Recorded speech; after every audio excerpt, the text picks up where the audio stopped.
ಗುಲಾಬ್ ಜಾಮೂನ್ ಮಾಡಲಿಕ್ಕೆ 20 ರೂಪಾಯಿದ ಒಂದು ಬ್ರೆಡ್ ಪ್ಯಾಕೆಟನ್ನು ತಗೊಂಡಿದ್ದೀನಿ.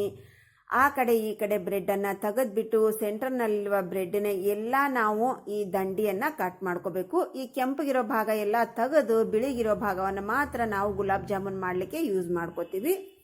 ಈಗೆಲ್ಲ ಬ್ರೆಡ್ಡಿನ ದಂಡಿಯನ್ನೆಲ್ಲ ತಕ್ಕೊಂಡು ಒಂದು ಪಾತ್ರೆಯಲ್ಲಿ ಹಾಕ್ಕೊಂಡಿದ್ದೀನಿ ನಾನು. ಆ ಕಟ್ ಮಾಡ್ಕೊಂಡಿರುವಂಥ ಎಲ್ಲ ಪೀಸನ್ನು ಮಿಕ್ಸಿ ಜಾರ್ನಲ್ಲಿ ಹಾಕ್ಕೊಂಡು ಪೌಡ್ರ್ ಮಾಡ್ಕೋಬೇಕು. ನಾವು ಪೌಡ್ರ್ ಮಾಡ್ಕೋತೀವಲ್ವ, ಹಾಗಾಗಿ ಚಿಕ್ಕ ಚಿಕ್ಕದಾಗಿ ಪೀಸ್ ಮಾಡ್ಕೊಳ್ಳೋ ಅವಶ್ಯಕತೆ ಇಲ್ಲ.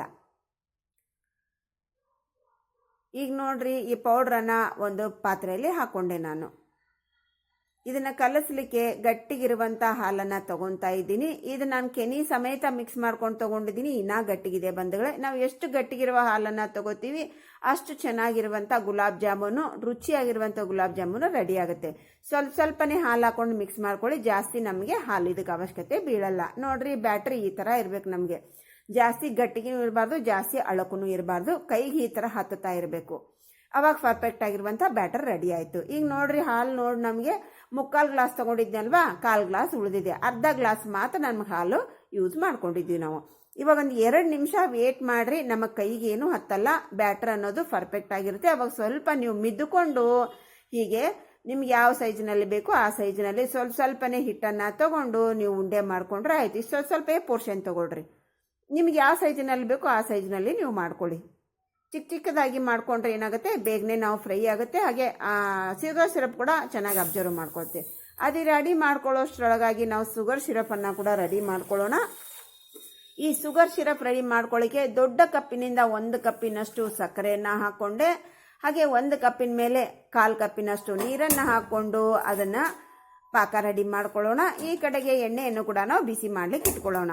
ಎಣ್ಣೆ ನಮ್ಮ ಗುಲಾಬ್ ಜಾಮೂನ್ ಮುಣಗುವಷ್ಟು ಎಣ್ಣೆಯನ್ನು ಹಾಕ್ಕೊಂಡ್ರೆ ಸಾಕಾಗುತ್ತೆ. ಈ ಕಡೆ ನೋಡ್ರಿ, ಶುಗರ್ ಸಿರಪ್ ರೆಡಿ ಆಗ್ಲಿಕ್ಕೆ ಇಟ್ಟಿದ್ದೀವಿ. ಆ ಕಡೆ ಎಣ್ಣೆ ಬಿಸಿ ಮಾಡ್ಲಿಕ್ಕೆ ಇಟ್ಟಿದ್ದೀವಿ.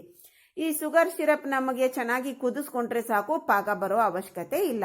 ಇದು ಕುದ್ದ ಮೇಲೆ ನೋಡ್ರಿ, ಒಂದು 5 ನಿಮಿಷ ಕುದಿಸ್ಕೊಳ್ಳಿ. ಕುದ್ದ ಮೇಲೆ ಏನಾಗುತ್ತೆ ಅಂದರೆ ಸ್ವಲ್ಪ ಚಿಕ್ನೆಸ್ ಬರುತ್ತೆ. ಅವಾಗ ಗ್ಯಾಸನ್ನು ಆಫ್ ಮಾಡ್ಕೊಂಡ್ಬಿಡಿ. ಈಗ ನಾವು ಎಲ್ಲ ಗುಲಾಬ್ ಜಾಮೂನ್ ರೆಡಿ ಮಾಡ್ಕೊಂಡಾಯ್ತು. ಅಷ್ಟರೊಳಗಾಗಿ ಎಣ್ಣೆ ಕೂಡ ನಮ್ಮ ಬಿಸಿ ಆಗಿದೆ. ನಮ್ಮ ಎಣ್ಣೆ ಮೀಡಿಯಮ್ನಲ್ಲಿ ಬಿಸಿ ಆಗಿರಬೇಕು, ಜಾಸ್ತಿ ಬಿಸಿ ಆಗಿರಬಾರ್ದು. ಬಿಸಿ ಆಗಿರುವ ಎಣ್ಣೆಯಲ್ಲಿ ಅದರಲ್ಲಿ ನಿಮ್ಮ ಎಣ್ಣೆ ಕ್ವಾಂಟಿಟಿಯನ್ನು ನೋಡಿಕೊಂಡು ಗುಲಾಬ್ ಜಾಮೂನನ್ನು ಬಿಡಿ. ಹಾಕಿದ ತಕ್ಷಣವೇ ಮುಟ್ಲಿಕ್ಕೆ ಹೋಗಬೇಡ್ರಿ. 1-2 ನಿಮಿಷವರೆಗೆ ಹಾಗೇನೆ ಬಿಡಿ. ಫ್ಲೇಮ್ ಲೋನಲ್ಲಿ ಇರಲಿ. ಲೋ ಫ್ಲೇಮ್ನಲ್ಲೇ ನಾವು ಚೆನ್ನಾಗಿ ಹೊಂಬಣ್ಣ ಬರುವಾಗೆ ಫ್ರೈ ಮಾಡ್ಕೋಬೇಕು. ಚಿಕ್ಕ ಬಾಲ್ಸ್ ಆಗಿರೋದ್ರಿಂದ ನಾವು ಹೀಗೆ ಮಿಕ್ಸ್ ಮಾಡಿ ಫ್ರೈ ಮಾಡ್ಕೋಬೇಕು. ಹೊಳ್ಳಿ ಸಾಕ್ಲಿಕ್ಕೆ ಆಗಲ್ಲ. ಚೆನ್ನಾಗಿ ನಾವು 2 ಕಡೆ ಹೊಂಬಣ್ಣ ಬಂದಾದ್ಮೇಲೆ ಎಣ್ಣೆಯಿಂದ ಹೊರಗಡೆ ತೆಗೆದು ಬಿಸಿ ಪಾಕದಲ್ಲಿ ಹಾಕಿ ಮಿಕ್ಸ್ ಮಾಡಿಬಿಟ್ಟು 1-2 ಗಂಟೆ ಇದನ್ನ ಮುಚ್ಚಿಟ್ಬಿಡ್ಬೇಕು. ಅವಾಗ ಪರ್ಫೆಕ್ಟ್ ಆಗಿರುವಂತಹ ಗುಲಾಬ್ ಜಾಮೂನ್ ಸಿರಪ್ ಎಲ್ಲ ಅಬ್ಸರ್ವ್ ಮಾಡ್ಕೊಂಡಿರುತ್ತೆ. ಇವಾಗ 1 ಗಂಟೆ ಆದ್ಮೇಲೆ ನಾನು ತೋರಿಸ್ತಾ ಇದ್ದು ನೋಡ್ರಿ, ಇಷ್ಟು ದಪ್ಪ ಆಗಿದೆ. ಅದಿನ್ನ ಶುಗರ್ ಸಿರಪ್ ಅನ್ನ ಅಬ್ಸರ್ವ್ ಮಾಡ್ಕೊಳ್ಳುತ್ತೆ. ಇನ್ನೊಂದು ಅವರ್ ವೇಟ್ ಮಾಡಿ ನೋಡ್ರಿ. 2 ಅವರ್ಸ್ ಆದ್ಮೇಲೆ ನಮ್ಮ ಗುಲಾಬ್ ಜಾಮೂನ್ ಎಷ್ಟು ದಪ್ಪ ಆಗಿವೆ. ಶುಗರ್ ಸಿರಪ್ ಚೆನ್ನಾಗಿ ಅಬ್ಸರ್ವ್ ಮಾಡ್ಕೊಂಡಿರುತ್ತೆ, ಸ್ಮೂತ್ ಆಗಿರುತ್ತೆ. ಕಟ್ ಮಾಡಿ ಕೂಡ ನಾನು ನಿಮಗೆ ತೋರಿಸ್ತೀನಿ ನೋಡ್ರಿ, ಈಸಿಯಾಗಿ ಕಟ್ ಆಗುತ್ತೆ. ಈ ಶುಗರ್ ಸಿರಪ್ ಯಾವ ರೀತಿಯಾಗಿ ಅಬ್ಸರ್ವ್ ಮಾಡ್ಕೊಂಡಿದೆ ಅಂತ ಹೊಳ್ಳಿಸ್ ಕೂಡ ತೋರಿಸ್ತೀನಿ ನೋಡಿ ನಿಮಗೆ ನಾನು. ಪರ್ಫೆಕ್ಟ್ ಆಗಿರುತ್ತೆ ಬಂದರೆ, ತುಂಬಾನೇ ಚೆನ್ನಾಗಿರುತ್ತೆ. 20 ರೂಪಾಯಿ ಬ್ರೆಡ್ ಪ್ಯಾಕೆಟ್ ಮನೆಯಲ್ಲಿದ್ರೆ ಇವತ್ತೇ ರೆಡಿ ಮಾಡ್ಕೊಳ್ಳಿ. ನೋಡ್ರಿ ಎಷ್ಟು ಚೆನ್ನಾಗಿ ನಮ್ಮ ಶುಗರ್ ಸಿರಪ್ ಅನ್ನೋದು ಅಬ್ಸರ್ವ್ ಮಾಡ್ಕೊಂಡಿದೆ. ಸಖತ್ ಟೇಸ್ಟ್ ಇರುತ್ತೆ, ಸ್ಮೂತ್ ಆಗಿರುತ್ತೆ, ಸಾಫ್ಟ್ ಆಗಿರುತ್ತೆ. ಬಾಯಲ್ಲಿ ತಿಂತಾ ಇದ್ರೆ ಕರಗೆ ಹೋಗುತ್ತೆ. ಈ ದುಬಾರಿ ಬೆಲೆ ಬೇಕರಿಯಲ್ಲಿ ಸಿಗುವಂಥ ಐಟಮ್ ಅನ್ನ ನಾವು ಮನೆಯಲ್ಲೇ ರೆಡಿ ಮಾಡ್ಕೋಬಹುದು. ಮಾರ್ಕೆಟ್ನಿಂದ ದುಬಾರಿ ಬೆಲೆಯ ಈ ಜಾಮೂನು ಪೌಡರ್ ತರೋ ಅವಶ್ಯಕತೆ ಇಲ್ಲ. 20 ರೂಪಾಯಿ ಬ್ರೆಡ್ ಪ್ಯಾಕೆಟ್ ಇದ್ರೆ ಸಾಕು, ನಮ್ಮ ಪರ್ಫೆಕ್ಟ್ ಆಗಿರುವಂಥ ಜಾಮೂನ್ ರೆಡಿ ಆಗುತ್ತೆ. Thanks for watching. ಬಾಯ್.